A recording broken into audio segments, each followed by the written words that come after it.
I just want to close by sharing with you one story about why this is so important.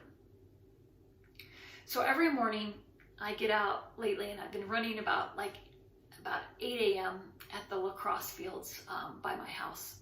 And so for the past several weeks, every morning, I've noticed this young girl with her lacrosse stick and her soccer ball there at the field by herself.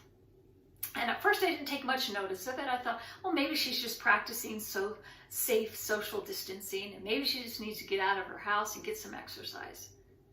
But this week, on Friday, I got up really early and the sun is about 5:45. The sun was barely coming up.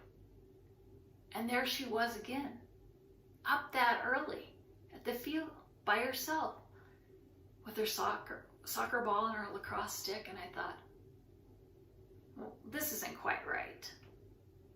And I'd actually gone over early to take some pictures of those signs put up around the sports fields around town by Connect, one of our community partners that deals with mental health and awareness.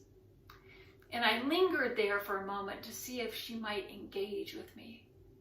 And sure enough, I had my dog with me, and she came over and started petting the dog and asking what I was doing there.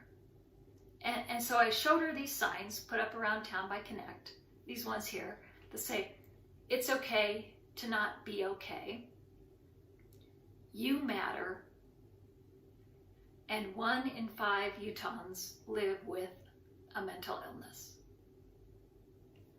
And it gave me a chance to say, I was from a church, and I said, that we support Connect, and Connect's this group that just wants to make sure people know, and that young people like her know, that it's okay to make sure that that there's help out there if they're not okay. And it gave me a chance to ask her, are you okay? And I could tell by the tears welling up in her eyes and those uncontrolled sobs, when you can't catch your breath, to see that she was not okay. And it gave me a chance to look at her and say, as I pointed at the sign that says you matter, and to say, look, you matter, you really matter. And there are people here to help you. Now at 6 a.m., unfortunately, it was just me and my dog that were there to help her, to tell her that she mattered. And I didn't have my cell phone with me. All I had was my silly little Apple Watch, my little Dick Tracy watch. So it's hard to make real cell phone calls. But I was able to call you, some of you.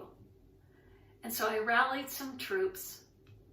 And before the sun had risen all the way into the sky, a lot of you, connected this family with where they needed to be, to get them the life-saving resources and the help they desperately needed. It was a very complex situation. There were a lot of moving pieces. But the people I called, you rallied more help, you rallied more resources, and you were determined to get this family and this girl and these people the help they needed.